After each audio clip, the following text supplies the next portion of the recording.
Lihatlah pria yang mengendarai sepeda motor melihat gadis cantik. Segera setelah itu, pria itu hilang kendali dan terjatuh ke tanah. Gadis itu panik, banting setir dan menabrak truk di depan. Dia terjatuh tersungkur dari mobil dan memecahkan jendela kaca juga. Beberapa menit kemudian, jarinya bergerak sedikit. Ji-hyun perlahan membuka matanya dan bangun.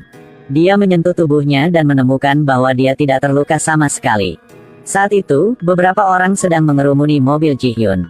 Dia menemukan bahwa orang di dalam mobil itu adalah dirinya sendiri. Telepon di dalam mobil ada panggilan masuk, itu adalah tunangannya. Ji-hyun ingin mendorong semua orang menjauh. Tapi kemudian dia menemukan bahwa dia tidak bisa melakukan apa-apa. Baru saja berbalik. Ada seorang pria mengendarai sepeda motor menatapnya. Tapi Ji-hyun melihat dirinya dimasukkan ke dalam ambulans. Dia mengikuti semua orang ke rumah sakit. Setelah masuk rumah sakit, Ji-hyun selalu mengikuti dirinya sendiri. Di kamera, dia tidak bisa melihat sosok dirinya. Ayahnya dan tunangannya berlari sampai. Ji-hyun berlari ke arah ayahnya. Ternyata dia menjadi hantu. Ji-hyun melihat dirinya dibawa ke ruang operasi. Dia menangis dengan getir, tetapi dia melihat orang itu lewat juga. Setelah itu, Ji-hyun dengan cepat mengejarnya. Ketika dia mengatakan dewa kematian. Maaf, kamu kenal aku, kan? Apakah kamu baru saja melihatku? Hei Ji-hyun, apakah kamu memiliki masalah otak saat mengemudi?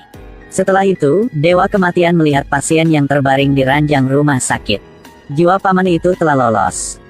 Ji-hyun melihatnya, dia sudah membekukan. Kemudian grafik detak jantungnya menjadi 0, jantungnya berhenti berdetak. Dewa kematian tunduk pada paman itu. Lalu bawa dia ke ruangan lain.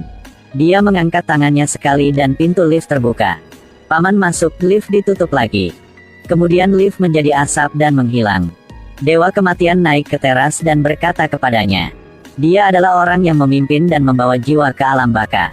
Tugasnya adalah membimbing jiwa-jiwa orang mati. Tapi dia bilang yang mati bukan dia tapi paman itu. Tapi karena penyebab kecelakaan adalah kejadian yang tidak terduga, kamu tidak pantas mati hari ini. Ini hanya insiden yang terjadi tiba-tiba. Setelah itu, keduanya pergi ke ruang operasinya.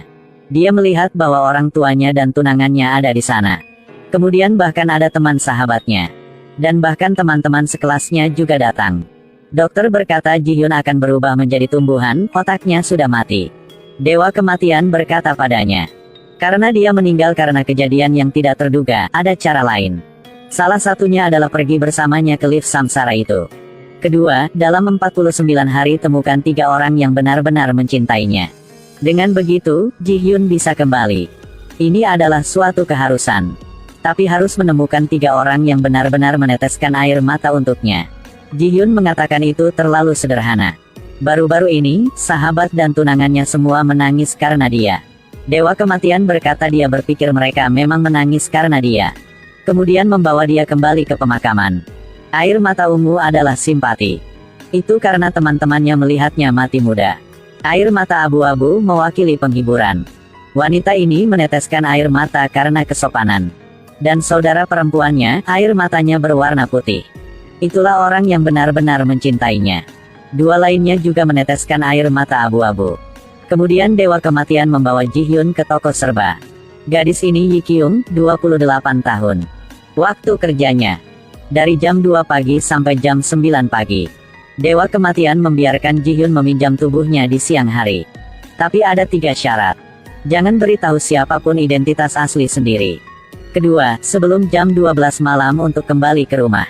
Ketiga, jika Anda ingin menghabiskan uang, Anda harus mendapatkannya sendiri. Setelah itu, Ji-hyun pergi ke rumah Yi Kyung.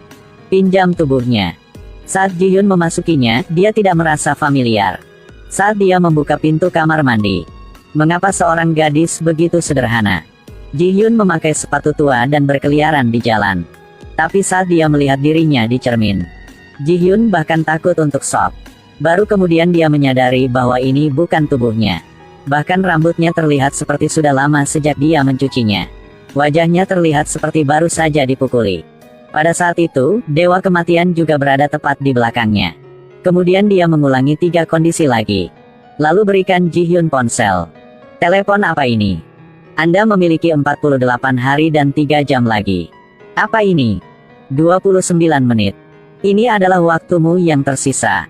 Dewa Kematian memberitahunya bahwa ada tombol darurat di sana. Hanya ketika itu benar-benar mendesak. Jika Anda melanggar 3 kondisi lainnya, atau apakah Anda dalam situasi berbahaya, pada saat itu, tekan 0 untuk menghubunginya. Pada saat yang sama, Dewa Kematian juga memberinya 49.000 won. Ini adalah tunjangan hidup sebelum dia menemukan pekerjaan. Dalam 49 hari, dia harus mengembalikannya kepadanya. Ini adalah kalung baginya untuk mengumpulkan air mata. Begitu Ji Hyun menerima uang, dia naik taksi. Dia masih mengira dia putri seorang Taipan. Ketika dia membayar pengemudi, dia bahkan mengatakan bahwa dia tidak perlu mengembalikannya. Ji Hyun berlari ke rumah sakit. Ke kamar rumah sakit dirinya. Dia melihat tunangannya duduk di samping ranjang rumah sakitnya. Ji Hyun ingat hari yang dia bertemu dengannya. Bertahun-tahun yang lalu, ketika dia mendaki gunung. Sayangnya, hujan dan badai. Dia baru saja bertemu Min Ho lagi. Dia menggendongnya di punggungnya menuruni gunung. Sejak itu, keduanya memutuskan untuk tetap bersama. Tapi sekarang, Min Ho duduk di sebelahnya. Jangan pernah meneteskan air mata. Dia harus pergi mengumpulkan air mata orang-orang yang mencintainya. Ji Hyun pergi ke toko serba ada. Dia membeli sampo dan lipstik. Tidak ada yang menghabiskan 29.000. Lalu dia pergi ke toko kue temannya tapi teman dia tidak ada di sini. Ji Hyun pergi ke kedai kopi teman sekelasnya lagi. Tapi dia juga tidak ada di sini. Ji Hyun sangat lapar sehingga dia makan semangkuk besar mie. Dia menemukan bahwa dia telah menghabiskan sebagian besar uangnya. Dia harus mencari pekerjaan untuk mendapatkan uang. Tapi Han Kang berkata tidak ada kekurangan orang di sini. Katakan padanya untuk pergi dengan cepat. Ji Hyun menegang dan mulai bertepuk tangan. Bahkan jika itu adalah langkah kecil. Tapi itu mengingatkan pada Ji Hyun. Setiap kali dia stres, dia akan melakukan hal yang sama. Jadi Han Kang setuju untuk membiarkannya bekerja di sini. Ji Hyun kembali ke rumah. Dia meninggalkan tubuh Yi Kyung. Ini baru jam 8, dia masih belum bangun. Ji Hyun ingin keluar. Dia menemukan bahwa dia tidak dapat menyentuh apapun. Pada saat itu, Dewa Kematian sedang bermain dan menari. Tiba-tiba seluruh orang seperti tersengat listrik. Ternyata Ji Hyun menekan tombol telepon untuk meminta bantuan. Dewa Kematian muncul di depan Ji Hyun. Tanyakan padanya apa yang terjadi.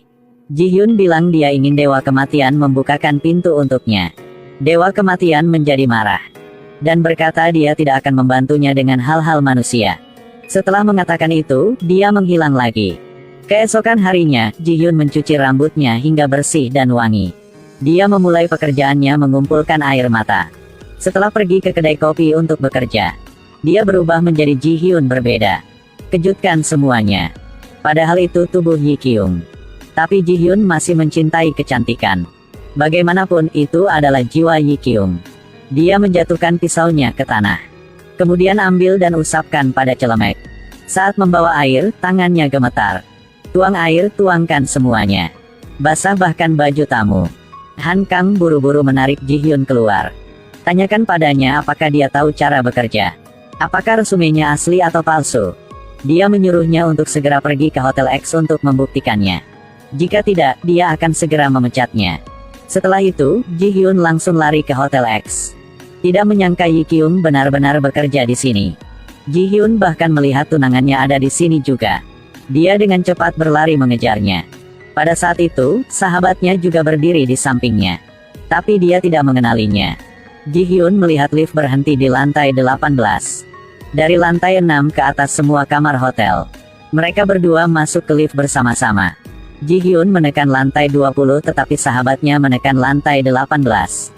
Ji Hyun tiba-tiba mendapat firasat buruk. Saat dia mengikuti sahabatnya ke ruangan itu. Melihat tunangannya membuka pintu lagi. Seret sahabatnya ke dalam. Episode berakhir di sini, sampai jumpa di episode 2.